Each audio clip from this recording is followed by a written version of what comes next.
নিচিক যদি প্ৰীতমৰ পৰা আঁতৰাব লগা হয় তেতিয়াহ'লে তাইক সেই ঘৰখনৰ পৰা আঁতৰাই আনিব লাগিব সাব্বাস বঢ়িয়া প্লেন কৰিছা লোক পালে কেৱল বিয়া বিয়া আৰু বিয়া আৰে তোমাক মই কিমান বাৰ ক'ব লাগে যে মই এতিয়া বিয়া পাতিব নোৱাৰো পাপাই নিজে আহি তোমাৰ ওচৰত ক্ষমা খোজাৰ পাছতো তুমি আকৌ সেই একেটা কথাতে কিয় লাগি আছা মানুহে ভুল কৰে পাপাই তেওঁ ভুলৰ কাৰণে অনুতপ্ত এইবোৰ চব নাটক বৰ আলাসত ডাঙৰ হোৱা ছোৱালী যেতিয়াই যি বিচাৰিছে তাকেই পাইছে সেয়ে বিচৰা বস্তুটো সময়ত নেপালে তাই চাগে খং উঠে দিনৰ দিনটোতো তাৰ লগত থাকয়ে ৰাতি আকৌ তাৰ লগতেই মেছেজ অলপ ডাঙৰ হলে দুয়োটাৰে বিয়াখন পাতি দিম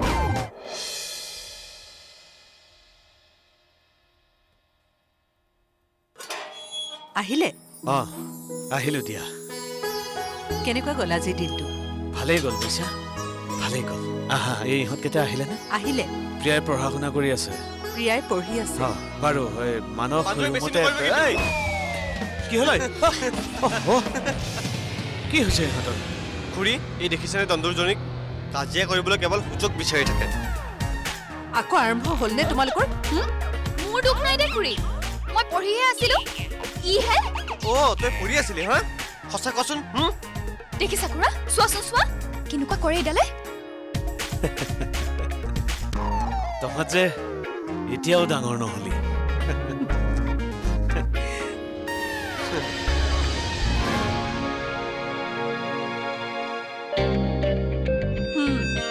খুৰাৰ আগত হ'ব পাই মোক লাজটো দিলা তোমালোকে পঢ়ি আছা বুলিহে কৈছিলো এইজনী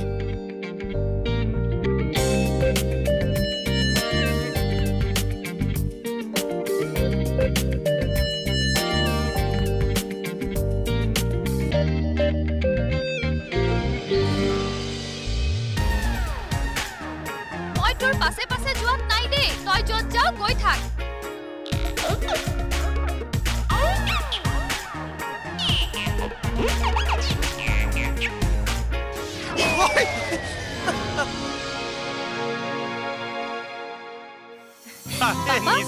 আহিলা প্ৰীতম কলৈ গ'ল আহিছে আহা প্ৰীতম মই তোমালোকলৈকে ৰৈ আছিলো কিন্তু ইমান দেৰি হ'ল যে আচলতে পাপা প্ৰীতম অফিচৰ পৰা আহোঁতে দেৰি হ'ল যোৱা ফ্ৰেছ হৈ লোৱা কি পিছে পৰে কথা পাতি ঠিক আছে পাপা আহা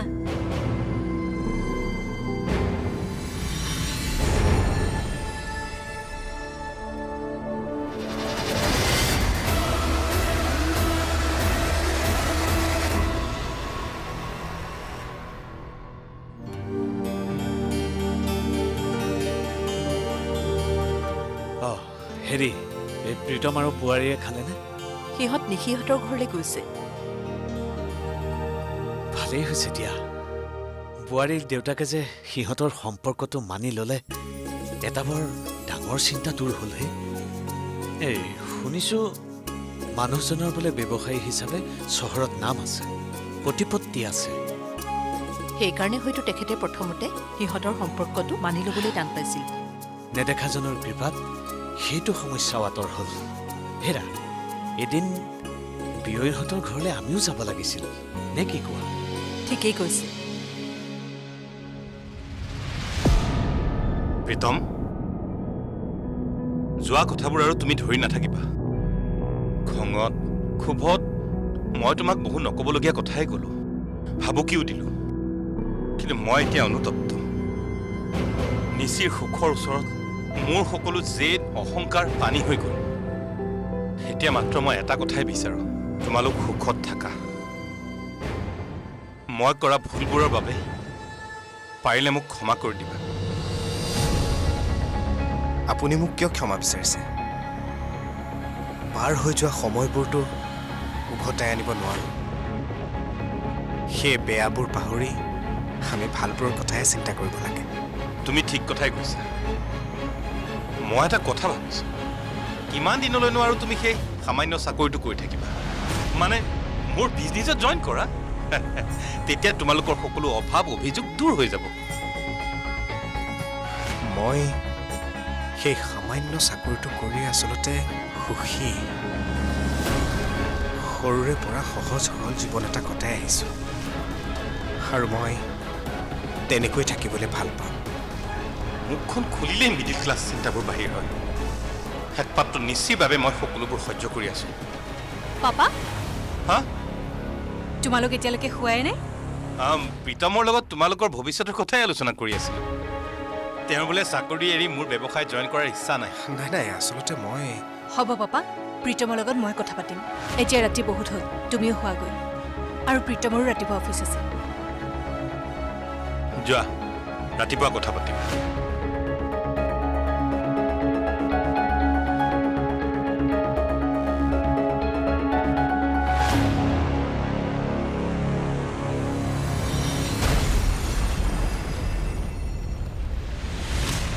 নিশ্চিৰ লগত এই ভিকহুটোক মই বেছি দিন সহ্য কৰিব নোৱাৰিম সোনকালে কিবা এটা ব্যৱস্থা কৰিব লাগিব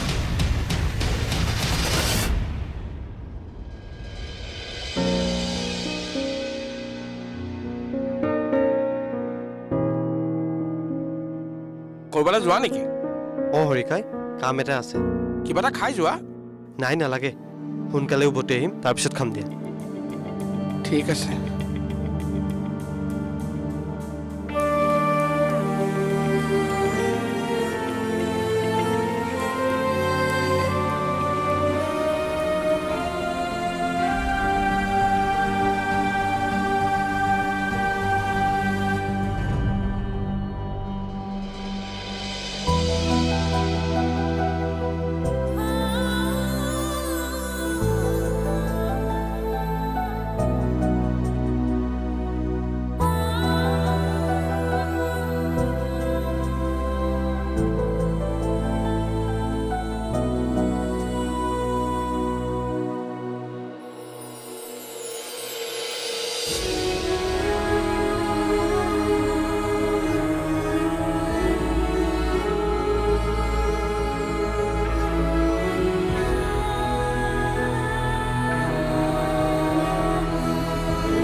বন্দনা তুমি ইয়াতে কি কৰি আছা মোক পিছা কৰি থকা নাইতো তুমি আগৰ দৰেই আছা মোৰ ওপৰত সেই মিছা খং মিছা অভিমান অলপো সলনি হোৱা নাই কিন্তু এতিয়া পৰিস্থিতি বহুত সলনি হৈ গ'ল মোৰ বিয়া ঠিক হৈছে বিয়া কাৰ লগত নাজানো ঘৰৰ মানুহে ঠিক কৰিছে মই মাথো তেওঁলোকৰ সিদ্ধান্তত সন্মতি জনাইছো ভালে কৰিলা সুখী হোৱা তুমি সময়বোৰ যে কেনেকৈ হঠাৎ সলনি হৈ গ'ল ভাবিলেই বুকুখন বিষায় ভুল মোৰ নাছিল ভুলটো মোৰো নাছিল সকলো সময়ৰ খেল আমিতো মানুহে সময় আৰু পৰিস্থিতিক মানিবলৈ আমি বাধ্য ঘৰখনলৈ নতুন বোৱাৰী এজনী আহিব কিমান যে ভাল লাগিব আৰু এজনী বোৱাৰী হ'লে তুমিও অলপ সকাহ পাবা 9 to 5 জব সময়মতেতো যাবই লাগিব কিন্তু আজি থাকি যোৱা হ'লে ভাল লাগিলহেঁতেন কৰিবা কি চৰকাৰী চাকৰিততো বিজনেছৰ দৰে সেইবোৰ সুবিধা নাই এনিৱে আকৌ কেতিয়া আহিব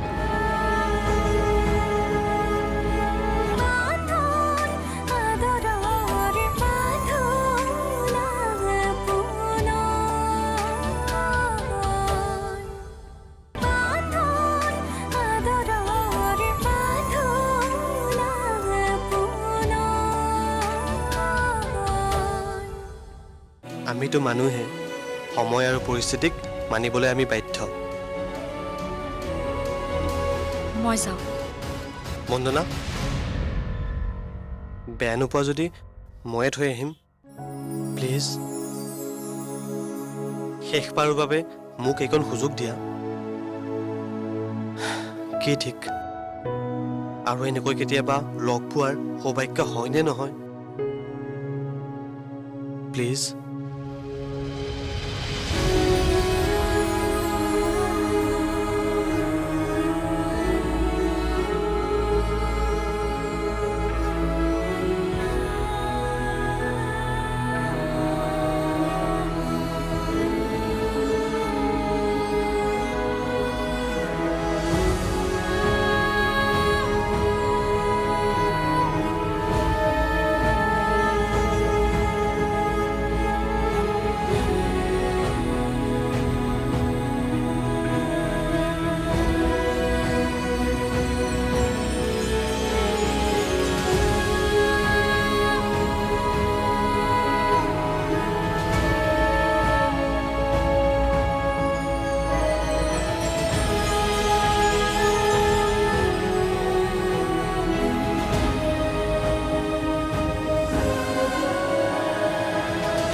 আৰতি আহিলে অঁ মই চাহ বাকিছোঁ ৰ'ব। দিয়া মুখখন ধুই লওঁ। হেৰি হা যিমান পাৰো সোনকালে মানসৰ বিয়াখন পাতিব লাগিব বুজিছা। তেওঁলোকে কি ক'লেনো? তেওঁলোকতো সাজু হৈয়ে আছে, অঁ আমি আগবাঢ়িলেই হ'ল।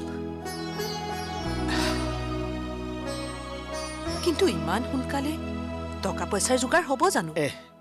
ইমান ধুমধামেৰে বিয়াখন নাপাতো নহয়।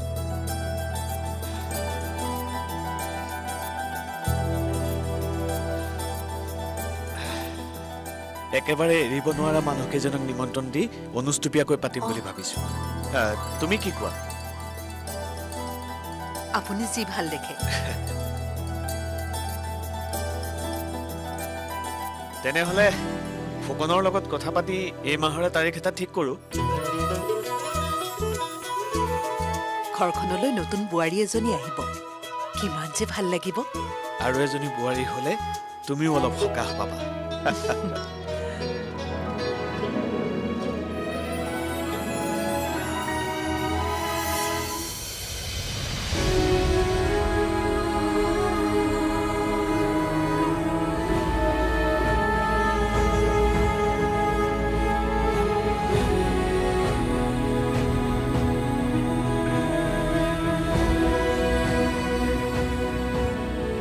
তোমাৰ ঘৰ পালো। মোক থ'বলৈ অহাৰ কাৰণে ধন্যবাদ। আহোঁ।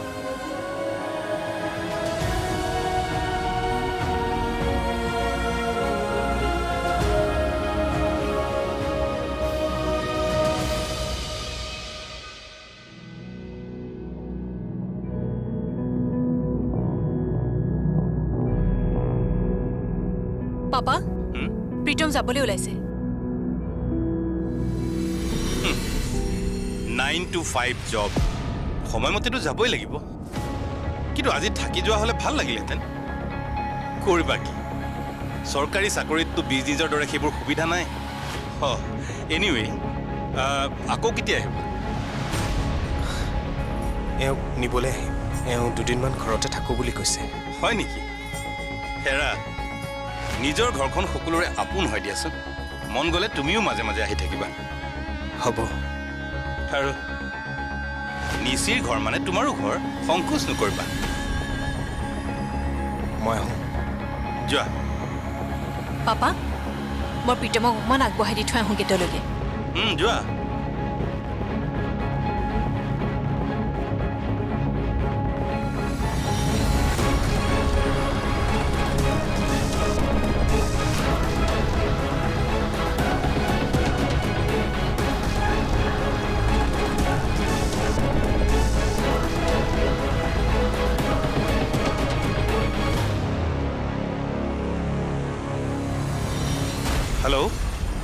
কি গুড নিউজ আমাৰ প্লেন ছাকচেছ হ'বলৈ গৈ আছে অঁ তুমিও কিবা অসুবিধা পালে মোক ইমিডিয়েটলি ফোন কৰিবা মোৰ একো অসুবিধা নহয় বোৱাৰী মানে মোৰ কাৰণে ছোৱালী কেৱল তেওঁলোকে মোক এই ঘৰখনক নিজৰ ঘৰৰ দৰে আঁকোৱালি ল'লেই হ'ল আৰু তুমিতো সদায় মোক কমপ্লেইন দি থাকা নহয় যে মই তোমাক সময় নিদিওঁ আজি আমি দুয়ো ফুৰিবলৈ যাম আৰু বজাৰ কৰিম অঁ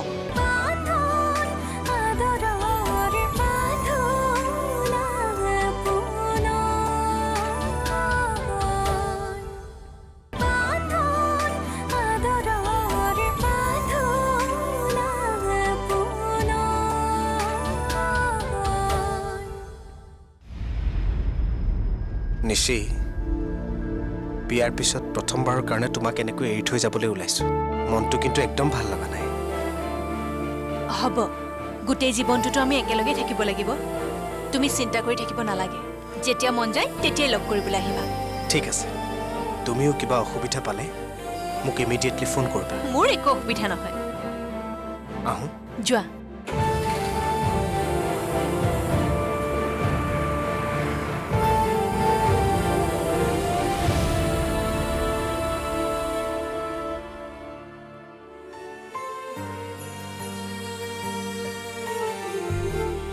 যেতিয়াই বন্ধনক পাহৰিবলৈ চেষ্টা কৰোঁ পৰিস্থিতিয়ে তাইক মোৰ সন্মুখত থিয় কৰে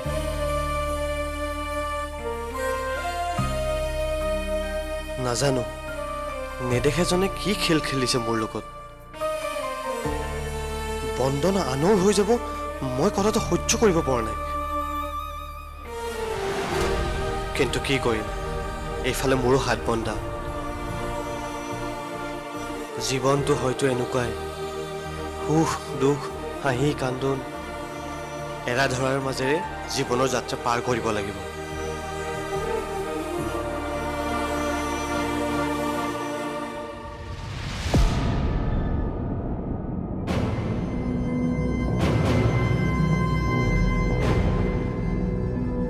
নিশি পাপা চাওক শুনাচোন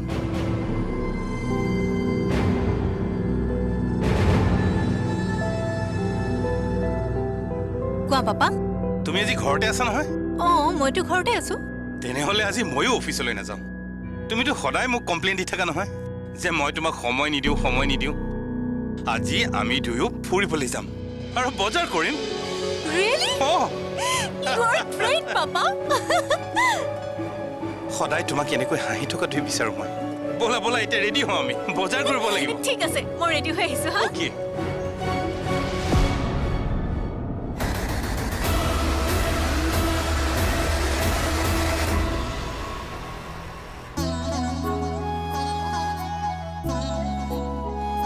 বৌ এয়া দিয়া